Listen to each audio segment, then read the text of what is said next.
انه يتخيل حاجه مش موجوده اصلا ويرسمها. شوفوا حضراتكم المصممين بقى اللي هم مهندسين اللي بيقعدوا، تلاقي اللوحه بيضه تماما وتسيبه ساعتين ثلاثه تيجي تلاقيه راسم لك رسم تفصيلي لشقه طولها 100 وكذا متر في 10 متر، الأوضة دي أو المكان ده في 5 متر في 3 متر، والباب يكون من هنا والمطبخ يكون جنبه. جاب الكلام ده منين؟ عنده مهارة، عنده قدرة على استخدام عقله بشكل فراغي أو تخيلي تخليه يتصور حاجات ويتخيل حاجات ما مش موجودة. الرسامين اللي هو يبقى قاعد قصاد لوحة ويرسم حاجة مش موجودة أصلا، احنا مش شايفينها. ده نوع من أنواع الذكاء الفراغي. الذكاء الصوتي، النوع السادس الذكاء الصوتي، قدرة بقى الإنسان إنه يميز الأصوات ويفرزها من نوع لنوع آخر، ويشوف الصوت ده شبه إيه، الصوت ده شبه صوت إيه، أو الصوت ده ينفع يبقى صوت إيه. قدرة الإنسان على تمييز الأصوات، ودي برضو بينبني عليها أعمال لها علاقة بالفن والموسيقى، بيحتاج جدا النوع ده من الذكاء. آخر نوع، وأنا الحقيقة قاصد أحطه آخر نوع، اللي هو الذكاء المنطقي أو الرقمي، اللي هو بتاع المذاكرة يا جماعة، اللي هو بتاع إيه؟ بتاع الحسابات والمعادلات، وبيدخل فيها أيضا الحفظ، إنه يعني بيستخدم عقله في إنه يرتب المعلومات في دماغه، وإنه يحسب، وإنه يتعامل مع المعادلات والأرقام. ده النوع السابع من الذكاء. يبقى الذكاء العاطفي ده ذكاء الاجتماعي، اللغوي، اليدوي، الفراغي، الصوتي والمنطقي. دي 7 أنواع من الذكاء. اللي ما عندوش ولا نوع من دول يبقى غبي. بس خلي بال حضراتكم، عشان كده بنقول ايه، كل 30,000 واحد هتلاقي واحد ما عندوش ولا نوع من انواع الذكاء دول. بس خلي بال حضراتكم بقى من حاجه، ان كل ده ملوش علاقه بالسرعه، كل ده ملوش علاقه بعنصر السرعه. العنصر ده مش لكن الاوتوجينيك معني اساسا بسرعه العقل على ترتيب افكاره والتعامل معها. علشان كده بنقول انه في فرق كبير جدا ما بين الاوتوجينيك، ان انا احط عقلي في مواقف افتراضيه ويشوف هيتعامل معاها ازاي وهيتصرف معاها ازاي، وبين اني اكون ذكي وعندي مهارة أو عندي قدرة على استخدام عقلي في حاجة من الحاجات دي. خلونا نكمل وخلونا نتابع معاكم حديثنا عن الأوتوجينيك، ونشوف بقى إيه النصايح اللي هنمشي عليها عشان ندرب إحنا نفسنا على إن إحنا يبقى عندنا أوتوجينيك، وإن إحنا يبقى عندنا خبرة ما عشناهاش، ونتكلم فيها بالتفصيل. بس بعد الفاصل خليكم معانا.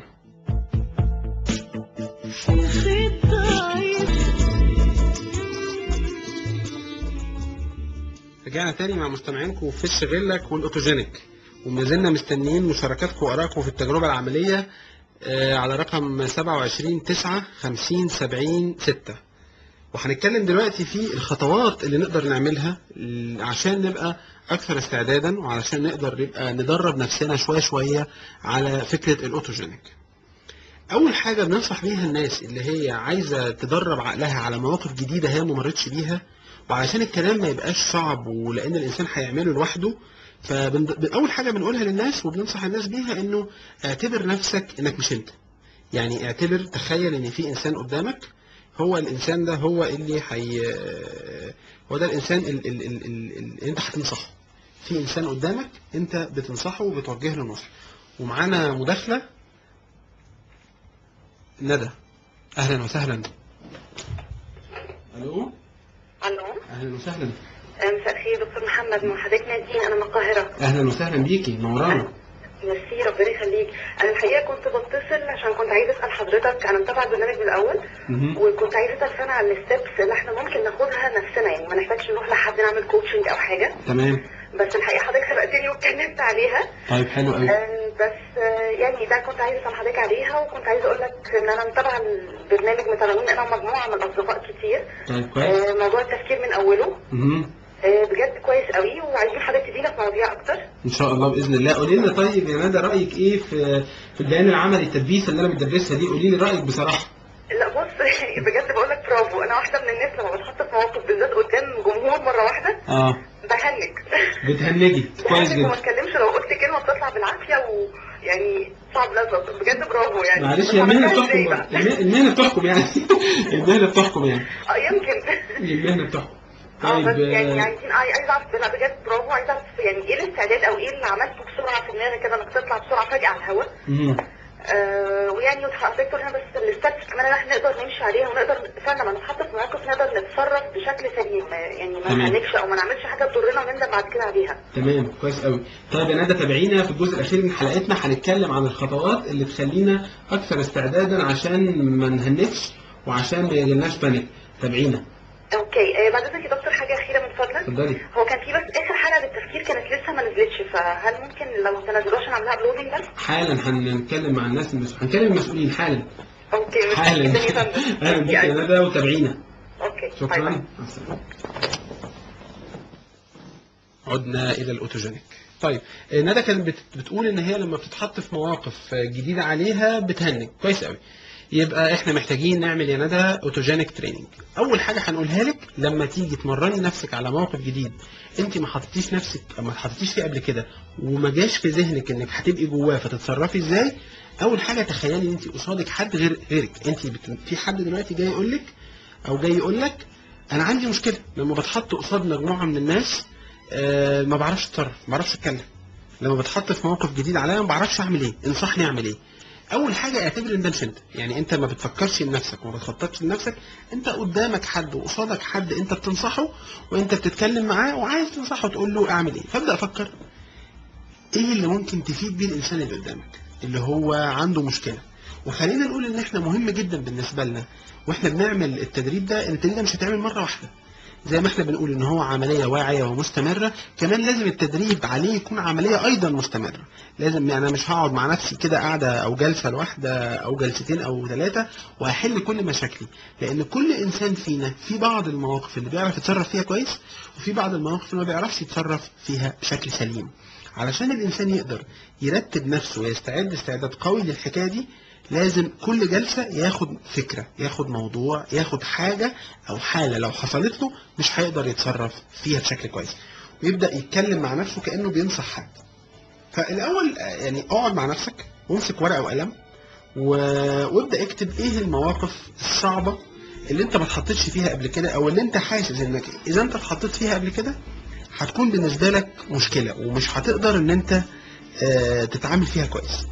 وما تخش جواها، يعني ما تحاولش تتخيل نفسك جوه الموقف وما تحاولش توصف شكلك هيبقى عامل ازاي. لا اكتبها بس كأنك بتعمل حالة بحثية. تكتب انا ما اتحطيتش قبل كده في موقف او حاسس ان انا لو اتحطيت قبل كده في موقف ان انا اتكلم مع الجمهور مش هعرف اتكلم. انا حاسس الموقف ده لو اتحطيت فيه يعني مش هيبقى تمام قوي، هيبقى فيه مشكلة. اوكي اكتب ليه بقى، ليه الحكاية دي مش تبقى كويسة، يعني انت متخيل نفسك ليه مش هتقدر تتصرف في حاجة زي كده، ايه الحاجة اللي هتمنعك انك تتصرف بشكل سليم في الموضوع ده.